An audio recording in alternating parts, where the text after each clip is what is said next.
Olá pessoal, tudo bem?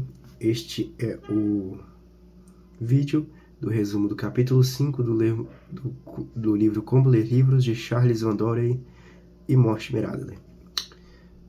No vídeo passado, falamos sobre o capítulo 4, que tratava da leitura inspecional.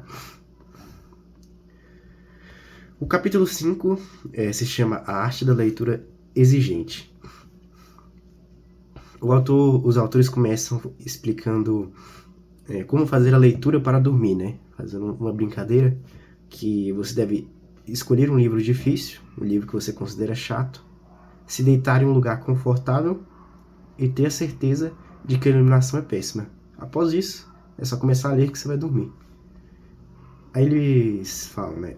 As regras de leitura atenta não são o oposto disso, porque é possível você ler no escuro, é possível você ler em uma posição confortável e é possível você ler um livro difícil. A questão é, quando você tem um objetivo na leitura, um objetivo de engrandecimento, luz, conforto, dificuldade não serão impedimento. Você tem que aprender a educar a sua vontade. Existe até um outro livro que talvez eu venha fazer um resumo dele mais para frente, depois que eu ler, que se chama A Educação da Vontade, que trataria, né, disso aqui, né? Você tem um objetivo e por ter o objetivo você não deixar as suas paixões atrapalharem você a alcançar esse objetivo. A essência da leitura ativa, as 4 perguntas básicas. Esse aqui é o primeiro subtítulo do subcapítulo, né? A leitura ativa consiste em fazer perguntas e as respondê-las na ordem correta. O livro fala sobre o quê? Essa é a primeira pergunta que você deve fazer quando pegar o livro. São 4 perguntas. A primeira seria: sobre o que fala o livro? Você deve buscar o tema central, buscar como o tema é dividido e como é desenvolvido, né? Então, primeiro você busca o livro, né? Vamos supor, eu falei um vídeo atrás, um livro sobre democracia, né? Você já passou pela leitura inspecional, né? E você vai ler o livro buscando o tema central do livro. No caso, é a democracia. Aí depois você vai ver como que o tema é dividido, né? Como os capítulos são divididos. O que é necessário para que aconteça uma democracia de forma plena. Aí, sei lá, educação. Aí depois um capítulo tratando sobre o Estado democrático, um Estado democrático. O que exatamente está sendo dito e como? Essa seria a segunda pergunta, né? As ideias, as afirmações, os pensamentos, os argumentos principais. Vamos supor que o autor, ele, como eu citei, né, seja contra a democracia. Você vê uma afirmação que ele é contra a democracia. Ou a favor, né, uma ideia. O livro é verdadeiro em todo ou em partes? Essa seria a terceira pergunta, né? E você só pode responder essa pergunta se você ler se você fazer as perguntas anteriores, né? Se você viu lá, aí você viu uma ideia sobre a democracia, né? Do que o autor, vamos supor que ele nega a democracia como uma boa forma de governo. Aí você vai ver, não, isso não é verdadeiro, né? Ou, sim, isso é verdadeiro. Então, depois que você leu o livro respondendo as perguntas anteriores, você vai ter que criar um juízo, né? Fazer um juízo do livro. Você já é competente, teoricamente, para fazer um juízo. É claro, se você fez bem as outras partes, né? As outras perguntas, se você respondeu bem elas. Quarta pergunta, e daí? Pese a importância das informações. Por que o autor acha que isso que ele diz é importante? É importante para mim? Você tem que se questionar. Tudo isso é dentro da pergunta, e daí? Se o livro me esclareceu, devo buscar mais esclarecimentos que se seguem. Por exemplo, vamos supor que você lê um livro que fala sobre a existência de Deus. Se você se convenceu de que Deus existe, você deve buscar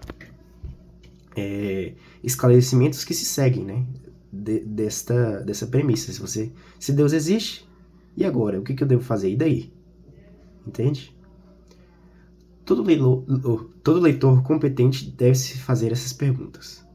A arte de ler consiste em habitualmente fazer e responder essas perguntas durante a leitura. Muitos desistem de livros pois eles não dominam as técnicas de leitura. Não é simplesmente porque não querem ler. As pessoas talvez querem ler, aí começam a ler o livro, acham difícil, né? Um livro de filosofia, um livro clássico, e desistem no meio do caminho por causa disso. Aí o próximo subcapítulo é a arte de tomar posse de um livro. Você só toma posse de um livro totalmente quando ele faz parte de você e você dele.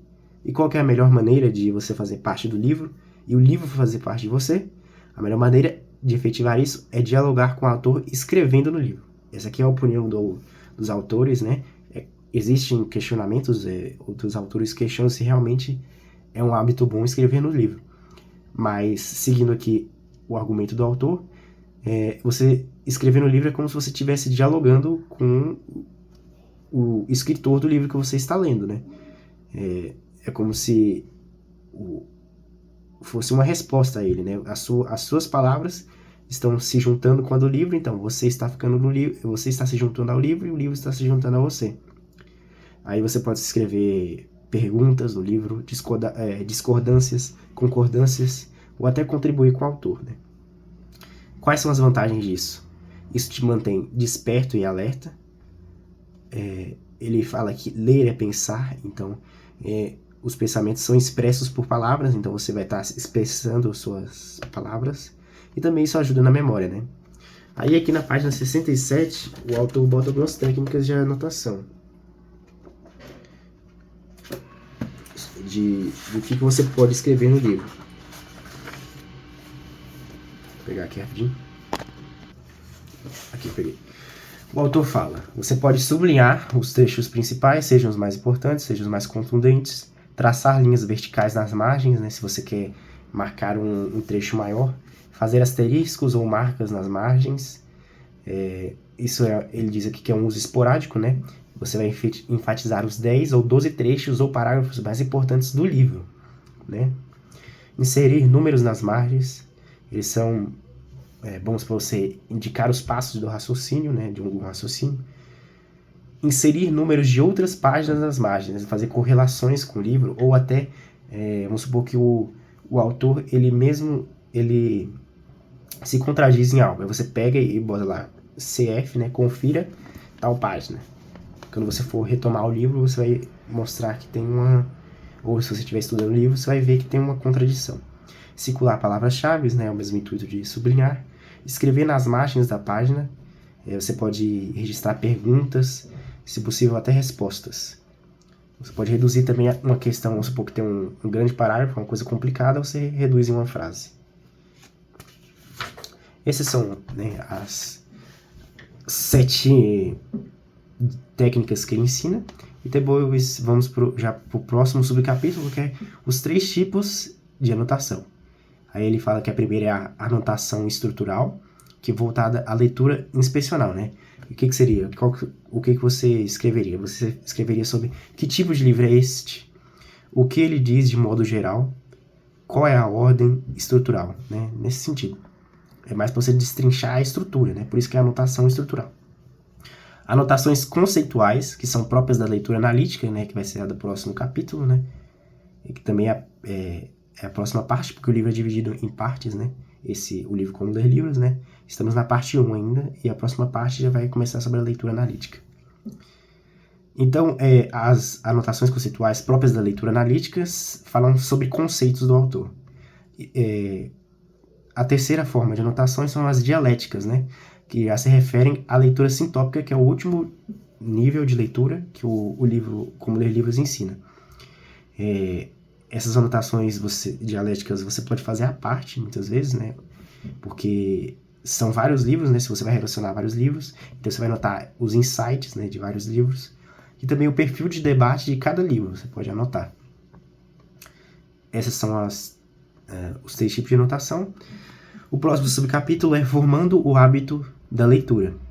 Adquirir uma arte é ter hábito de realizar suas regras específicas. O hábito exige prática para que se concretize. Depois disso, é feito com muita facilidade. Então, de início, né, vocês podem ver que tem muitas regras aqui que ele já passou, né? Ainda vai ter as regras de leitura analítica. A pessoa vai ficar meio confusa, né? O autor mais pra frente ele vai até comentar, né, que você deve ver não como uma multiplicidade de hábitos, mas um hábito complexo, né, que você tem que resolver cada parte, cada mini hábito. Quando você estiver bom em cada mini hábito, você vai ir pro próximo até você ter o hábito de leitura. Não se precisa conhecer profundamente as regras de uma técnica para dominá-la. Tem gente que, por exemplo, é bom em pintar sem realmente conhecer as regras de uma técnica, né? Aí o próximo subcapítulo, que é a continuação desse, né, de trás, é como se fosse uma continuação, muitas regras em um hábito. Não se deve se assustar com as muitas regras de uma nova habilidade. Busque ficar bom em cada regra individual. Busque ficar bom no todo que se aglutina. Então, primeiro você tem que ver cada regra como dentro de um hábito, como uma regra individual e aprender ela. Depois você deve ficar bom no todo que se aglutina, né? No todo que se junta. Muitas regras mostram a complexibilidade de um hábito e não uma multiplicidade de hábitos, né? Então, o hábito é complexo, mas ele não é múltiplo.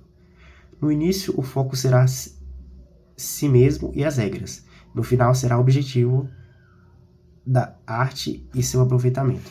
No início, né, por exemplo, ele dá um exemplo, o autor, né, vamos supor que você está aprendendo a patinar.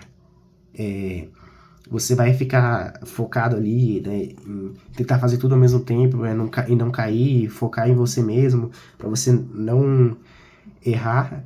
Mas depois que você aprende a patinar, você vai focar mesmo no ambiente, né, no ar, batendo no seu rosto.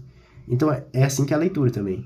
De início você vai estar focado mais em tentar acertar as regras do que em ler a leitura propriamente dita, né, na informação. Mas isso é apenas o início, né? Depois você vai aprendendo e vai se acostumar. Enfim, este é o fim do capítulo 5, né?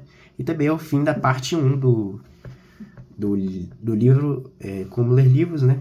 Que é a parte 1 se referia às dimensões da leitura. E este capítulo 5 que acabamos de analisar era a arte da leitura exigente.